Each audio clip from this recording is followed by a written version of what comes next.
اس نے صدر ٹرمپ کو مجبور کیا کہ انہوں نے اپنا رویہ تبدیل کر لیا. وہ کہہ رہے 2 ہفتے کے لیے انہوں نے ملتوی کر دیا اس پر فیصلہ کہ کیا کرنا ہے.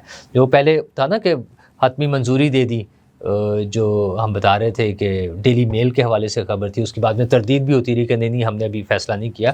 اب فائنلی ان کا آیا کہ 2 ہفتے کے لیے فیصلہ ملتوی کر دیا. اچھا، آج کے جنگ اخبار نے فرنٹ پیج پر اگر ہم اس کی سٹوریز دیکھیں تو کہ ایران کے جوہری پروگرام کو اگر نقصان پہنچا سکتا ہے تو وہ امریکہ کے جہاز اور بم، ان کے حوالے سے یہ سٹوری پبلش کی ہوئی ہے. اچھا، لیکن اس میں بھی مختلف آراء ہیں، اور بعض ماہرین کا خیال یہ ہے کہ جس ڈیپتھ میں وہ ان کے ایران کے جوہری تنصیبات ہیں، امریکی جہاز اور امریکی بم وہاں تک نہیں پہنچ سکتے. اگر کانکریٹ کی لیئرز نہ ہوں بیچ میں پھر بھی نہیں پہنچ سکتے. اگر وہ ہیں پھر تو بالکل ہی نہیں پہنچ سکتے، لیکن اگر کانکریٹ کی لیئرز نہ بھی ہوں تب بھی اس ڈیپتھ تک نہیں جا سکتے. اچھا، یہ ایشو نہیں ہے کہ وہ وہاں تک جا سکتے ہیں یا نہیں جا سکتے ہیں. ممکن ہے، ٹیکنالوجی ایسی چیز ہے کہ کچھ ہڈن چیزیں ہوتی ہیں. جیسے چائنا نے اپنی ہڈن پاور، اپنی ٹیکنالوجی کا مظاہرہ کیا، وہ جو دنیا کو نظر آئی ہیں اس جنگ میں. ممکن ہے امریکہ کے پاس بھی کچھ ایسی چیزیں ہوں جو ابھی دنیا کو معلوم نہیں ہیں عسکری حوالے سے، لیکن اس کے باوجود جو اصل کام ہے وہ ایران کی ہمت، ایران کا جواب ہے جو انہوں نے اس موقع پر دیا ہے. اچھا، اور قوموں کی زندگی میں یہ بڑے اہم مرحلے ہوتے ہیں، اور میں اس کو بار بار اس کی ریزمبلنس دیکھتا ہوں پاکستان والے معاملے کے ساتھ، کہ پاکستان کو بھی بھارت نے اسی طرح سے سمجھا ہوا تھا کہ ہم یوں جائیں گے اور یوں آ جائیں گے. اور انفارچونیٹلی ہمارے اپنے لوگ، اپنے تو کہنے پڑتے ہیں نا، چاہے پی ٹی آئی کے وہ علیمہ خان صاحبہ ہوں یا دیگر لوگ جو ہیں، وہ کہتے تھے کہ یہ تو ڈرامے بازی ہو رہی ہے، مودی نے اور نواز شریف نے مل کے پلان کیا اور وہ آئیں گے اور چپیڑ ماریں گے اور چلے جائیں گے. اور پھر وہ چپیڑیں مودی کو پڑ گئی، مطلب بھارت کو پڑ گئی. پاکستان نے بھرپور جواب دیا، اللہ نے کرم کیا، ہم اس میں سرخرو رہے. اور مجھے امید ہے کہ اس جنگ میں بھی اسرائیل کا جو جارحانہ، غیر منصفانہ اور ظالمانہ رویہ تھا، اس کا انہیں سبق مل جائے گا. اور دنیا بھر میں یو این کا جو اجلاس چل رہا ہے اس حوالے سے بھی جو خبریں آ رہی تھی کہ اس میں پاکستان، چائنا اور رشیا، ان سب کا موقف یہی ہے کہ ایران کو اپنے دفاع کا مکمل حق ہے اور یہ فوری طور پہ سیز فائر ہونا چاہیے، اسرائیل کو پیچھے ہٹنا چاہیے اپنی بدماشی سے.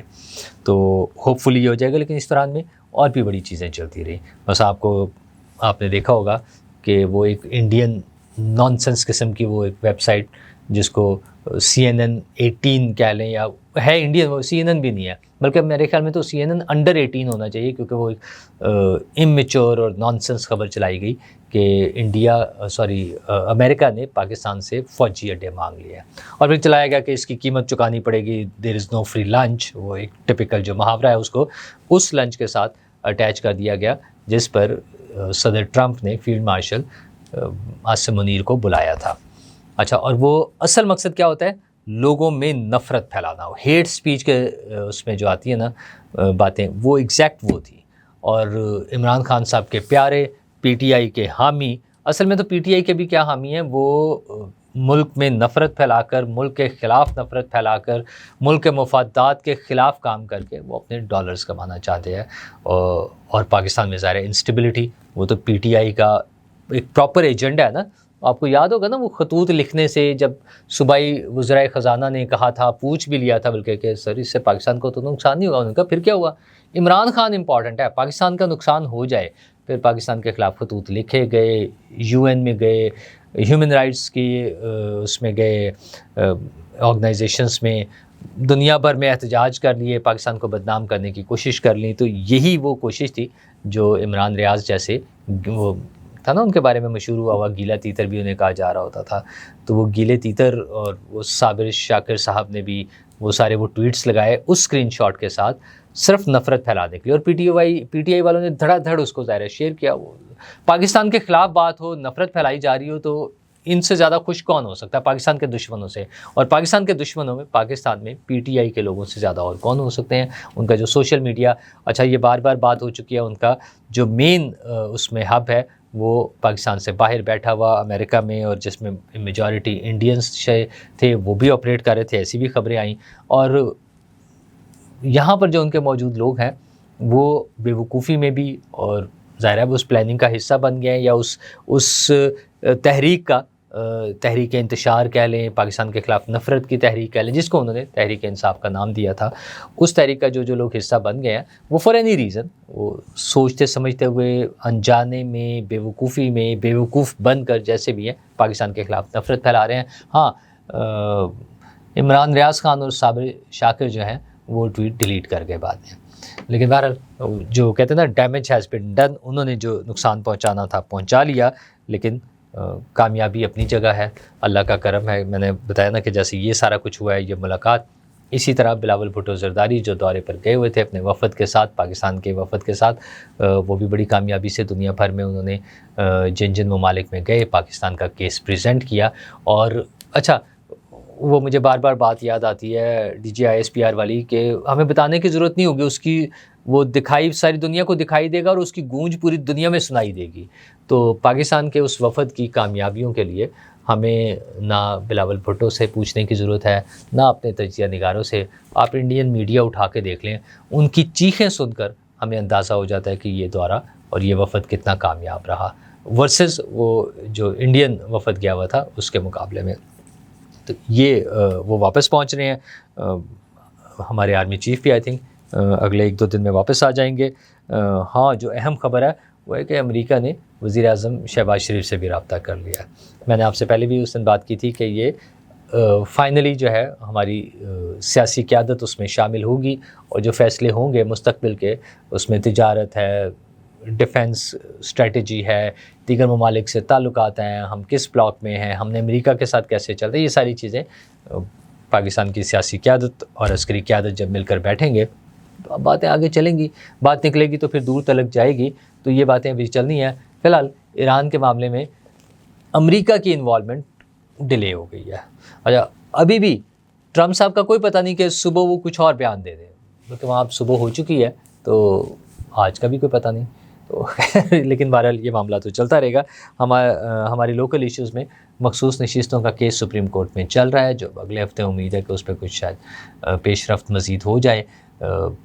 مجھے نہیں لگتا کہ پی ٹی آئی کو وہ نشستیں ملیں گی، کیونکہ پی ٹی آئی کے وکیل سلمان اکرم راجہ کا اپنا موقف یہ تھا کہ یہ نشستیں پی ٹی آئی کو نہیں بلکہ وہ جو متحدہ مجلس سے کیا تھا مجلس وحدت المسلمین ان کو دے دی جائے، وہ ایک ایسی جماعت کو دے دی جائے جس کے سربراہ نے خود اپنی پارٹی کے انتخابی نشان پر یا اپنی پارٹی کی طرف سے الیکشن نہیں لڑا تھا، اے، اور بی، اس پارٹی نے مقررہ مدت میں جب کاغذات جمع وہ اپنی نامینیشنز دینے کی ٹائم تھا انڈیپینڈنٹ یہ جو مخصوص نشستوں کے لیے، وہ جمع نہیں کرائی۔ یہ تو بالکل ایسے ہی ہے کہ الیکشن ہونے کے بعد 10 لوگ عدالت میں پہنچ جائیں کہ جناب اگر ہم الیکشن لڑتے تو ہماری پاپولیرٹی دیکھ لیں، ہم سب سے پاپولر ہے تو ہم نے جیت جانا تھا۔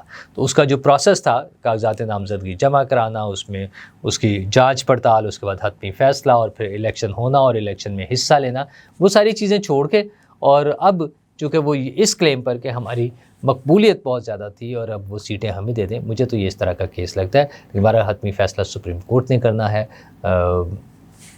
اگلے چند دنوں میں، میرے خیال میں پرابلی نیکسٹ ویک میں یا شاید اس سے اگلے ہفتے میں یہ فیصلہ بھی آ جائے گا۔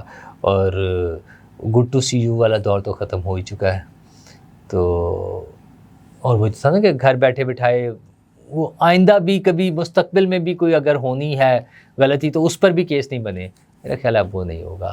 تو یہ سارے معاملات ہیں۔ دوسری طرف ٹیکس کے معاملات ہیں وفاقی حکومت کے، خاص طور پر ایک تو ای کامرس پر ٹیکس 18% لگا دیا گیا۔ جو ای کامرس کے ماہرین ہیں وہ اس بات پر نالاں ہیں، وہ ایک ایسا سیکٹر ہے، ایک ایسی انڈسٹری ہے جو کوئی 17% کی گروتھ شو کر رہی ہے۔